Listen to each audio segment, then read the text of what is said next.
অতি মৰমৰ ছাত্ৰ-ছাত্ৰীসকল, আজি তোমালোকৰ মাজত আলোচনা কৰিম মই ক্লাছ 6ৰ সায়েন্স চেপ্টাৰৰ বিষয়ে অৰ্থাৎ বিজ্ঞানৰ বিষয়ে আলোচনা কৰিম।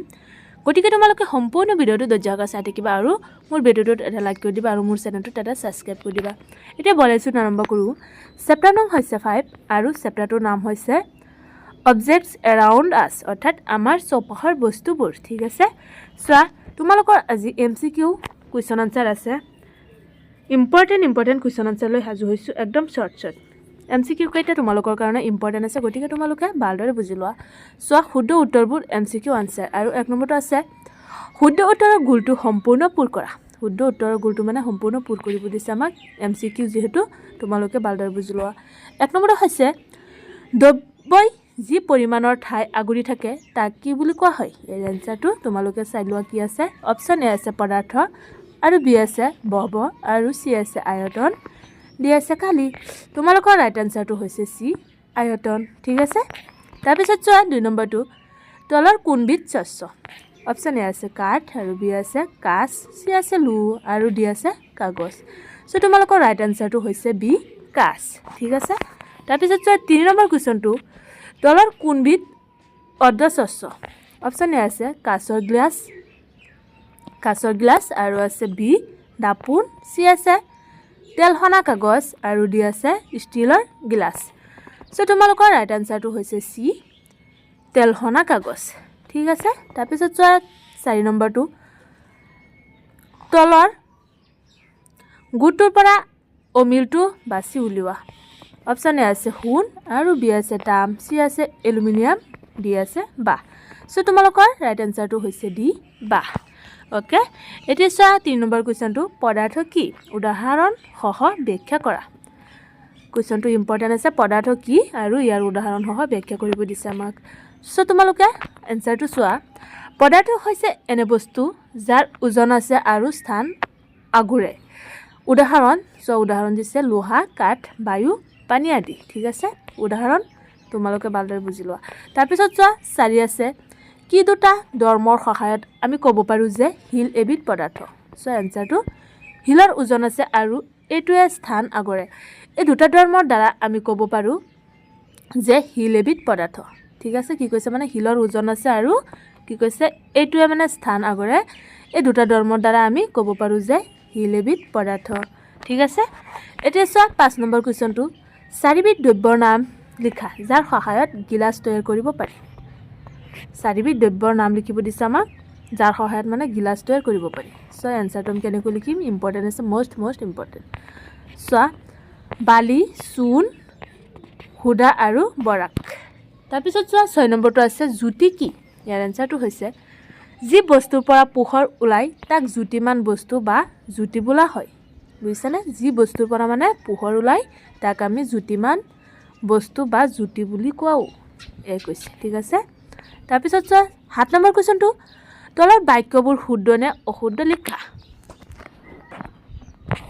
চ' এ আছে কাঠ স্বচ্ছ কিন্তু কাঁচ অস্বচ্ছ, আৰু উত্তৰটো হৈছে অশুদ্ধ। তাৰপিছত আছে বি কাঠৰ গুৰি পানীত দ্ৰৱীভূত হয়। ইয়াৰ এনসাৰটো হৈছে অশুদ্ধ।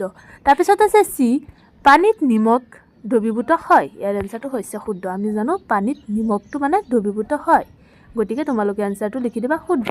ঠিক আছে, এতিয়া চোৱা দি আছে কাঠৰ টুকুৰা পানীত উপঙে। ইয়াৰ উত্তৰটো হৈছে শুদ্ধ। আমি জানো কাঠৰ টুকুৰা এটা মানে পানীত উপঙি থাকে। ঠিক আছে, তাৰপিছত চোৱা কুৱেশ্যন ই নাৰিকলৰ তেল পানীত দ্ৰৱীভূত হয়। ইয়াৰ উত্তৰটো হৈছে অশুদ্ধ। তাৰপিছত আছে কুৱেশ্যন এফ গ্লিচাৰিন পানীত দ্ৰৱীভূত হয়। ইয়াৰ উত্তৰটো হৈছে শুদ্ধ। তাৰপিছত আছে কুৱেশ্যন জি তাম আৰু লো জ্যোতিমান দ্ৰব্য। ইয়াৰ উত্তৰটো হৈছে শুদ্ধ। তাৰপিছত আছে কুৱেশ্যন এইচ বায়ু স্বচ্ছ। ইয়াৰ উত্তৰটো হৈছে শুদ্ধ। আমি জানো বায়ু স্বচ্ছ।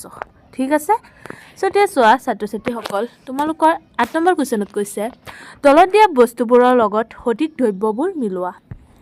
চ' এনসাৰটো আছে দ্ৰব্য, ইফালে আছে বস্তু। তোমালোকে দ্ৰব্যটো লিখিবা কাগজ, আৰু বস্তু আছে টোকা বহী। তাৰপিছত আছে লো গজাল, কাঠ, চকী, আৰু আছে কাঁচ, গিলাচ। তাৰপিছত আছে কপাহ, সূতা। এতিয়া চোৱা 9 নম্বৰ কুৱেশ্যনটো প্লাষ্টিকেৰে তৈয়াৰী 5 বিধ বস্তুৰ নাম লিখা। এনসাৰটো হৈছে বটল, আৰু 2 নম্বৰটো আছে কলম, আৰু 3 আছে চাকি। 4 আছে টোপালা আৰু 5 আছে খেলনাবোৰ এতিয়া চোৱা ছাত্ৰ-ছাত্ৰীসকল খালিটাই পূৰ কৰিব দিছে 10 নম্বৰ কুৱেশ্যনত তোমালোকৰ প্ৰথম কুৱেশ্যনটো চোৱা 1 আছে একটা বস্তু বিভিন্ন ডেছেৰে গঠিত হ'ব পাৰে ইয়াৰ আনসাৰটো হৈছে পদাৰ্থ তাৰপিছত আছে 2 নম্বৰটো বস্তুবোৰক ভাগ কৰা পদ্ধতিটোক ডেছ বুলি কোৱা হয় ইয়াৰ আনসাৰটো হৈছে বৰ্গীকৰণ ঠিক আছে তাৰপিছত আছে 3 নম্বৰটো বস্তু এটাত থকা পদাৰ্থৰ পৰিমাণেই হল ডেছ বস্তুটোৰ আনসাৰটো হৈছে ওজন তাৰপিছত আছে 4 নম্বৰটো বস্তু এটাই যিমান ঠাই আগৰে হিয়া ডেছ বস্তুটোৰ আনসাৰটো হৈছে আয়তন বুজিছানে আয়তন বস্তুটোৰ এনেকৈ লিখি দিবা তাৰপিছত আছে 11 নম্বৰটো বস্তু বা পদাৰ্থৰ ধৰ্মৰ ভিত্তিক মিলোৱা আনসাৰটো চোৱা কেনেকৈ লিখিবা তোমালোকে ধৰ্ম আৰু ইফালে আছে বস্তু বা পদাৰ্থ চোৱা কাহি আৰু আছে টিকাৰে নিৰ্মিত পানীত দ্ৰৱীভূৰণ আৰু আছে স্বচ্ছ কাঁচৰ বটল তাৰপিছত লিখিবা অস্বচ্ছটো হ'ব কাঠৰ টুকুৰা তাৰপিছত আছে পানীত দ্ৰৱণীয় নিমখ আৰু আছে জ্যোতিমান তাম আৰু লো এতিয়া চোৱা 12 নম্বৰ কুৱেশ্যনটো বেঞ্চ তৈয়াৰৰ বাবে উপযুক্ত পদাৰ্থ আৰু তাৰ ধৰ্ম ইয়াৰ আনসাৰটো হৈছে মই বেঞ্চ তৈয়াৰৰ বাবে লো বা কাঠ নিৰ্বাচন কৰিম কাৰণটো মজবুত আৰু দীঘলীয়া সময় ধৰি টিকি থাকিব পাৰে দীৰ্ঘস্থায়ী আৰু আছে পৰিষ্কাৰ ৰূপত আকাৰ দিব পৰা যায় এই হৈছে তোমালোকৰ আনসাৰ এনেকৈ লিখি দিবা ফুল মাৰ্ক পাই যাবা তাৰপিছত চোৱা 13 নম্বৰ কুৱেশ্যনটো পানীত মিহলি হোৱা বস্তুৰ তালিকা চোৱা পানীত মিহলি হোৱা বস্তুৰ তালিকাটো ইম্পৰ্টেণ্ট আছে তোমালোকে ভালদৰে বুজিলা পানীত মিহলি হ'লে কোন বস্তু কেইটা মানে পানীত মিহলি যায় চোৱা আনসাৰটো পানীত মিহলি হয় দ্ৰৱণীয় বস্তু পানীত মিহলি হয় আমি জানো দ্ৰৱণীয় বস্তু মানে পানীত মিহলি যায় চোৱা এক আছে প্ৰথমটো নিমখ আৰু নেমু ৰস আৰু আছে পানীত মিহলি নহয়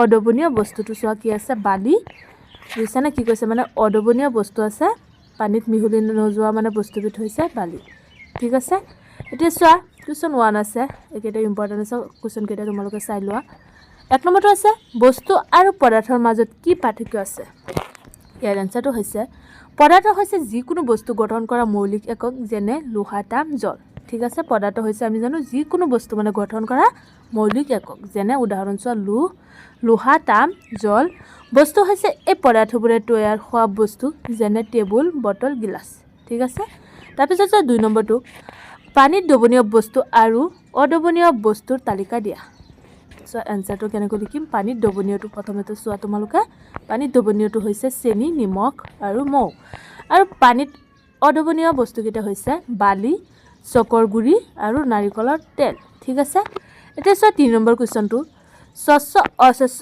আৰু অৰ্ধস্বচ্ছ বস্তুৰ প্ৰত্যেকৰ এটা উদাহৰণ দিয়া সো প্ৰথমটো হৈছে তোমালোকৰ স্বচ্ছ উদাহৰণ কাঁচ আৰু অৰ্ধস্বচ্ছৰ উদাহৰণ হৈছে তেলখনা কাগজ আৰু অস্বচ্ছ উদাহৰণ হৈছে কাঠ ঠিক আছে এইকেইটা তোমালোকে ভালদৰে মুখস্থ কৰি ল'বা তোমালোকৰ এক্সামত আহিব পাৰে ইম্পৰ্টেণ্ট আছে ঠিক আছে এতিয়া চোৱা 4 নম্বৰ কুৱেশ্যনটো কিছুমান বস্তু পানীত উপঙে কিছুমান ডুব যায় কাৰণ কি সো ইয়াৰ আনসাৰটো হৈছে পানীত উপঙা বস্তুবোৰৰ ঘনত্ব পানীৰ তুলনাত কম থাকে বুজিছানে পানীত মানে উপঙা বস্তুবোৰ আমি জানো ঘনত্বটো পানীৰ মানে তুলনাতকৈ কম থাকে সেইকাৰণে মানে পানীত উপঙি থাকে তাৰপিছত চোৱা যিবোৰ বস্তু পানীত ডুব যায় সো কেনেকৈ লিখিম সেইবোৰৰ ঘনত্ব অধিক হয় বুজিছানে যিবোৰ বস্তু মানে পানীত ডুব যায় সেইবোৰৰ ঘনত্বটো মানে ওজনটো অধিক হয় সেইকাৰণে মানে পানীত ডুবি যায় বুজিছা তাৰপিছত চোৱা 5 নম্বৰ কুৱেশ্যনটো গিলাচ বনাবলৈ ব্যৱহৃত পদাৰ্থবোৰৰ নাম লিখা আনসাৰটো হৈছে বালি চূণ সুদা কাঁচ চুনা পাথৰ ঠিক আছে তাৰপিছত চোৱা 6 নম্বৰ কুৱেশ্যনটো কি ধৰণৰ পদাৰ্থৰ পৰা জ্যোতি উৎপন্ন হয় ইয়াৰ আনসাৰটো হৈছে জ্যোতিমান পদাৰ্থ যেনে বাল্ব সূৰ্যই আলোক উৎপন্ন কৰে ঠিক আছে তাৰপিছত চোৱা 7 নম্বৰ কুৱেশ্যনটো নিচা বস্তুবোৰৰ পৰা কি তৈয়াৰ হয় মিলোৱা সব বস্তু তৈয়াৰ কৰা পদাৰ্থ আছে কাগজ আৰু টুকা বহি লো গজাল কাঠ চকী কাঁচ গিলাচ আৰু কপাহ সূতা এইকেইটা তাৰপিছত চোৱা 8 নম্বৰ কুৱেশ্যনটো প্লাষ্টিকৰ পৰা তৈয়াৰ 5 বিধ বস্তু